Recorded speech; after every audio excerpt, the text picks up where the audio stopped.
Assalamualaikum warahmatullahi wabarakatuh. Salam sehat, salam sejahtera untuk kita semua. Berjumpa lagi dengan saya di perkuliahan online kebijakan dan sistem kesehatan. Sebelum saya akan memulai materi untuk perkuliahan minggu ini, terlebih dahulu saya akan mengingatkan kepada Anda semua untuk mencatat poin-poin penting dari materi yang saya sampaikan agar lebih mempermudah Anda untuk bisa mengerjakan tugas maupun kuis. Dan catatan tersebut juga bisa menjadi bahan Anda untuk belajar ketika akan ujian nanti. Dan jangan lupa untuk mengisi presensi kehadiran di kolom komentar di bawah ini. Baik, langsung saja kita akan mulai untuk pembahasan materi minggu ini. Saya akan melanjutkan materi untuk pertemuan minggu ini, yaitu masih tentang kebijakan kesehatan, tapi saya akan mengawalinya dengan tahapan kebijakan kesehatan.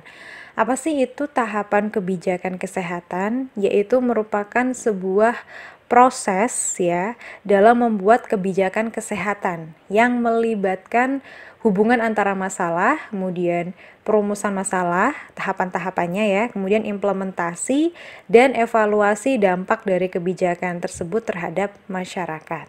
Nah, tahapan kebijakan kesehatan ini merupakan proses yang kompleks karena melibatkan banyak proses dengan berbagai variabel yang harus dikaji. Dan tahapan kebijakan kesehatan ini melibatkan berbagai macam unsur, pihak-pihak yang terkait, yaitu ada pihak eksekutif, legislatif, mass media, para ahli akademisi, dan para praktisi di bidang kesehatan. Yang pastinya dalam merumuskan suatu kebijakan kan butuh berbagai macam pendapat dari banyak pihak, termasuk dari eksekutif, legislatif, mass media, forum, para ahli akademisi, dan praktisi.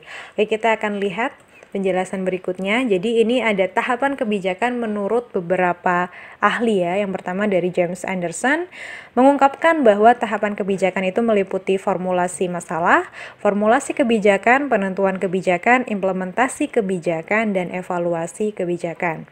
Kemudian menurut Randall Berry-Play, tahapan kebijakan itu meliputi agenda setting, formulation and legitimation of goals and programs, program implementation, and evaluation of implementation. Nah, menurut beberapa pendapat tadi, kita bisa menyimpulkan bahwa tahapan kebijakan ini meliputi yang pertama ada perumusan masalah kebijakan. Jadi, sebelum kebijakan itu dibuat, maka harus menentukan dulu masalahnya itu apa ya, masalah kesehatannya itu apa, kemudian kita akhirnya membuat suatu rumusan masalah. Nah, dari rumusan masalah itu dibuatlah agenda kebijakan atau menetapkan agenda dari kebijakan itu. Ini dibuat dengan cara baik perumusan masalah maupun agenda setting ini dengan cara brainstorming antara pihak-pihak yang terkait, seperti tadi ya disebutkan ada legislatif, eksekutif, mass media, praktisi, akademisi. Jadi para ahli itu mendiskusikan apa masalah yang ada, kemudian mencari penyebab masalahnya itu apa, kemudian mencari cara penyelesaian masalahnya. Nah, dari cara penyelesaian masalahnya itu kita bisa memformulasikan suatu kebijakan.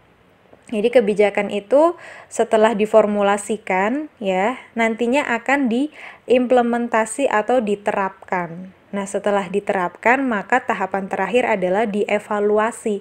Apakah kebijakan itu sudah cukup efektif untuk memecahkan masalah kesehatan yang ada. Oke, berikutnya ada fungsi administrasi yang berkaitan dengan tahapan kebijakan. Sebagaimana telah diketahui ya bahwa administrasi itu meliput fungsi-fungsinya, fungsi perencanaan P1, kemudian P2 itu meliputi penggerakan dan pelaksanaan, kemudian P3 itu pemantauan, pengendalian, dan penilaian.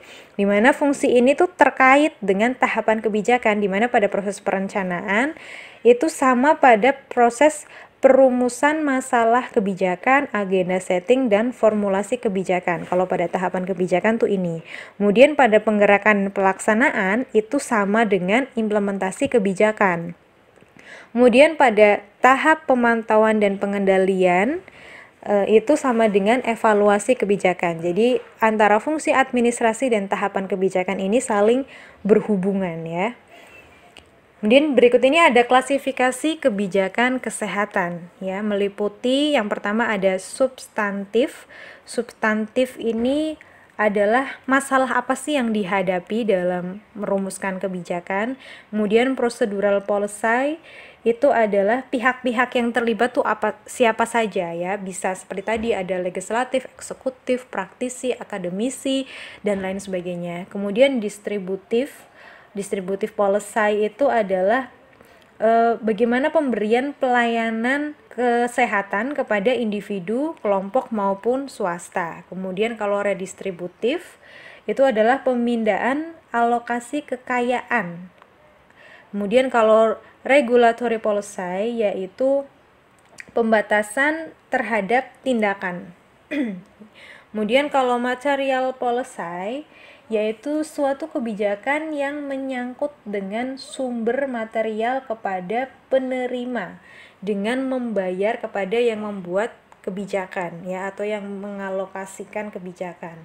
Kemudian kalau public goods policy itu menyediakan barang untuk kepentingan orang-orang banyak, sedangkan private goods policy itu penyediaan barang untuk kepentingan orang-orang tertentu. Oke, berikut ini ada lingkup kebijakan yang dibagi menjadi 3, yaitu kebijakan nasional, umum, dan kebijakan pelaksanaan. Nah, kebijakan nasional ini itu bersifat fundamental dan strategis. Kemudian tujuannya itu untuk mencapai tujuan nasional, ya. Kemudian merupakan wewenang dari MPR, Presiden, DPR, serta DPD. Dan kebijakannya itu bisa dalam bentuk Undang-Undang Dasar, TAP MPR, Undang-Undang, dan Perpu. Sedangkan kebijakan umum sebenarnya hampir mirip ya dengan nasional, bersifat menyeluruh dan berskala nasional. Merupakan pelaksanaan dari Undang-Undang Dasar, TAP MPR, dan Undang-Undang. Kemudian merupakan wewenang Presiden, karena ini sifatnya lebih umum ya. Kalau ini kan merupakan wewenang MPR, DPR, Presiden, dan DPD. Kalau ini sifatnya lebih umum, Presiden. Bersifat lebih menyeluruh gitu. Kalau ini yang benar-benar fundamental sekali ya. Kemudian kebijakan dalam bentuk PP, Kepres, Perpres, dan Impres. Kalau ini dalam bentuknya yang fundamental, yang sangat-sangat menjadi fondasi atau dasar negara seperti undang-undang, TAP MPR, UU, Perpu ya. Kalau ini lebih ke sifatnya umum seperti PP, kemudian peraturan presiden, instruksi presiden, Kepres, itu sifatnya lebih umum. Kemudian untuk kebijakan pelaksanaan, ini merupakan penjabaran dari kebijakan umum, lebih penjabaran ke sini ya dari kebijakan umum ini. Kemudian sebagai strategi pelaksanaan di bidang tertentu, merupakan wewenang dari menteri, pejabat setingkat menteri, dan pimpinan lembaga pemerintah non-departemen. Kemudian kebijakan dalam bentuk peraturan menteri, pejabat setingkat menteri, atau pemerintah lembaga, pemerintah departemen, keputusan instruksi menteri, pejabat setingkat menteri, pemerintah lembaga non-pemerintah departemen. Jadi kalau ini sifatnya itu lebih umum ya, yang mengeluarkan tuh biasanya presiden. Kalau ini MPR, DPR, DPD. Kalau ini tuh tingkatannya, kalau pelaksana itu menteri, bisa menteri kesehatan, menteri pendidikan ya, kemudian menteri perekonomian. Ini tingkatannya lebih ke menteri sebagai pelaksana strategi di bidang tertentu. Jadi bidangnya itu lebih spesifik. Kalau ini tuh kan umum, masih menyeluruh. Kalau ini yang benar-benar fundamental. Kalau ini lebih spesifik ya. Kemudian untuk lingkup wilayahnya itu dibagi menjadi kebijakan umum dan kebijakan pelaksanaan. Nah, kalau kebijakan umum ini merupakan kebijakan pemerintah daerah. Jadi lebih ke daerahnya masing-masing. Merupakan pelaksanaan asas desentralisasi. Merupakan wewenang dari gubernur dan DPRD provinsi untuk tingkat provinsi atau bupati, wali kota, dan DPRD. Jadi ini lebih mengecil lagi ya kalau kebijakan umum yang di sini. Kalau tadi pelaksanaan itu menteri. Nah, kalau ini tuh udah desentralisasi, udah masuk ke ranah wilayah masing-masing. Jadi pimpinan di masing-masing wilayah. Kebijakannya dalam bentuk peraturan daerah atau provinsi atau perda kabupaten atau kota, baik itu di tingkat provinsi maupun kabupaten atau kota. Nah, kalau kebijakan pelaksanaan yang ini lebih ke desentralisasi, yaitu merupakan pelaksanaan dari perda. Sedangkan dekonsentrasi yaitu merupakan pelaksanaan kebijakan nasional yang diterapkan di daerah oleh aparat pusat di daerah. Kemudian tugas perbantuan merupakan pelaksanaan tugas pusat di daerah oleh aparat daerah, kemudian merupakan wewenang gubernur dan bupati wali kota. Kebijakannya dalam bentuk keputusan gubernur, keputusan bupati, wali kota, instruksi gubernur, instruksi bupati, wali kota, desentralisasi, dan tugas perbantuan. Kalau ini lebih ke peraturan, kalau ini lebih ke instruksi.